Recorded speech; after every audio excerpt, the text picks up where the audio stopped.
Coucou les amis, nous sommes là encore pour une autre capsule dans le cadre du mentorat parajuridique en ligne. Je suis Annick Nonou, sage-femme juriste. Vous me connaissez déjà, je ne vais pas donner toutes les présentations. Donc c'est Nico pour les intimes. Nous allons continuer avec le partage d'informations sur les thèses ou les mémoires.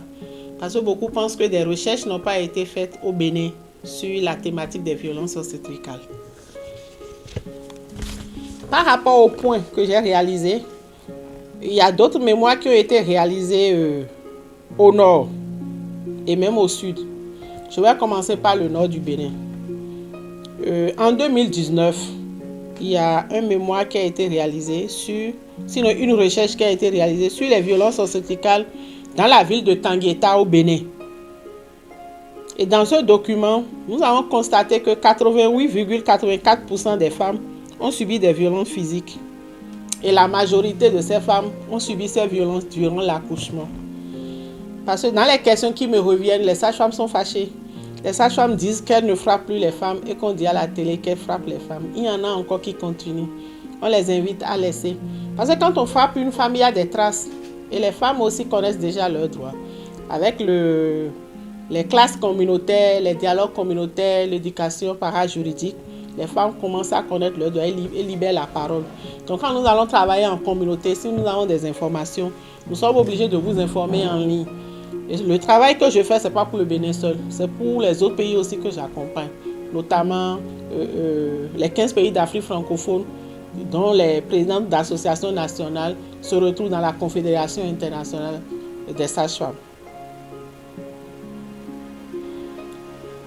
Une autre recherche a été effectuée sur la thématique prévalence et facteurs associés aux violences obstétricales dans les chutes de Cotonou. Cette étude a été réalisée en 2023 et il s'agit d'une thèse de doctorat. Et à ce niveau, on constate que 100% des femmes questionnées ont subi au moins une violence obstétricale. Comme je vous le disais, la violence obstétricale existe bel et bien. Et le concept a été déjà validé par la SCM, a été validé par la FIGO, Fédération internationale des gynécologues obstétriciens. Quand nous disons la SCM, c'est en anglais, ICM, mais en français, c'est la Confédération internationale des sages-femmes. Donc, si c'est déjà validé par ces deux confédérations, et que c'est validé par l'OMS, nous, sages-femmes, nous sommes qui pour ne pas en parler? Et moi, je suis sage-femme juriste et mon association travaille dans le domaine de la riposte aux violences gynécologiques et obstétricales. Donc, si les gens trouvent que j'en parle trop, il faut qu'ils comprennent que c'est sur ça, c'est sur cette thématique que mon association, l'association des soignants amis des patients, travaille. Je continue. Il y a aussi un autre mémoire de master dont le thème est analyse des facteurs influençant la prévalence des vécus de l'accouchement chez les parturientes du Chumel. Et ça a été réalisé en 2024. J'étais la tutrice scientifique de la masterante. Elle a fait son étude dans le département de la psychologie et l'option psychologie clinique et psychopathologie à l'UAC. Donc l'un dans l'autre, elle a fait son stage et elle a constaté beaucoup de choses que je ne voudrais pas énumérer ici, que nous connaissons déjà. Et c'est tracé. Donc pour ceux qui sont intéressés, ils peuvent passer au siège de l'association pour pouvoir lire et comprendre tout ce qu'on a mis dans ces documents. Et en dehors de cette précision que j'apporte, je voudrais partager avec vous que nous avons même élaboré une fresque d'accouchement sans violence. Je vous avais dit dans l'autre capsule qu'il y a une masterante de Africa Design School que j'ai accompagnée en tant que tutrice dans la réalisation de son mémoire. Et le thème de son mémoire, c'était accoucher au Bénin. Mais concrètement, elle a travaillé sur les causes et autres de violence obstétricale. Et elle, comme approche de solution, elle trouve qu'on doit élaborer la fresque d'accouchement sans violence.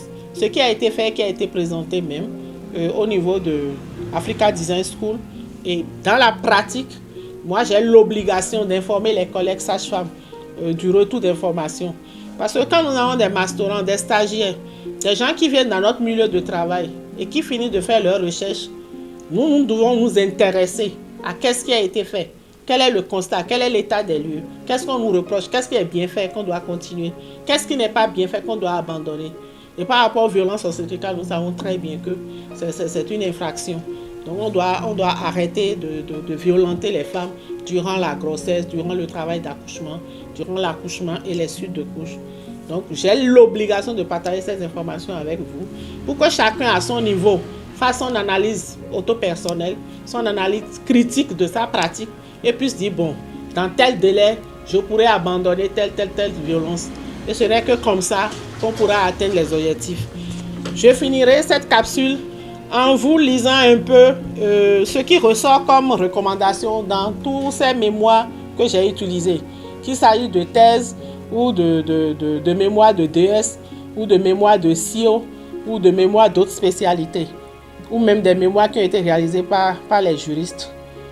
Les propositions qui reviennent, j'ai essayé de récapituler tel que c'est documenté. Je n'ai pas changé la version documentée dans les documents. On dit l'information et la sensibilisation des professionnels de santé sur les violences faites aux femmes en milieu sanitaire. La vulgarisation des textes de loi sur les violences faites aux femmes. La mise en place de mécanismes d'écoute, de collecte de plaintes des femmes violentées dans les établissements de santé. L'instauration d'un comité de gestion des crises liées aux violences faites aux femmes. Et la formation des juristes et des parajuristes pour une meilleure maîtrise et application des lois qui répriment les violences faites aux femmes au Bénin. Si vous vous intéressez à ce que je viens de lire, si vous essayez de réfléchir un peu par rapport à ça, de mener une réflexion, vous allez comprendre que dans ces différents mémoires ou dans ces différents travaux de recherche, on ne nous demande pas de croiser les bras.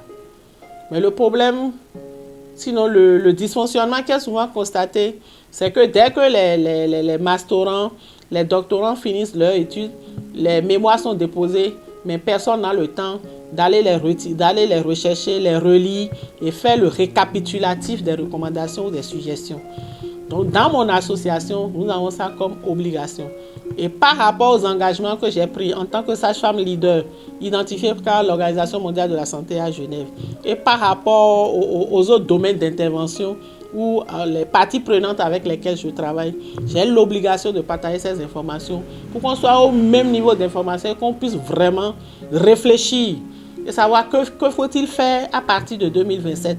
Parce que là, nous avons déjà épuisé 6 mois. Dans l'année 2026, l'échéance 2030 de la vision de la pratique sage-femme, c'est pour 2030, comme je le dis, excusez-moi la tautologie. Bref, nous avons l'obligation de comprendre, de s'informer et de réagir. Qu'est-ce qu'il faut faire pour que ça ne se répète pas? Pourquoi? Parce qu'on veut éviter les décès maternels néonatals évitables. Nous voulons éliminer ces décès. Et nous ne pourrons jamais atteindre les objectifs si nous ne changeons pas nos comportements, si nous ne mettons pas en œuvre les bonnes pratiques. Donc, on dit qu'on ne pourra pas faire l'accouchement humanisé, on ne pourra pas faire l'accouchement sans violence en Afrique. Je pense que c'est un faux problème. C'est parce que les gens n'ont pas compris. Et il y en a déjà qui le font correctement depuis des années, mais qui ne voudraient pas être exposés compte tenu des oppressions ou des harcèlements que ça entraîne.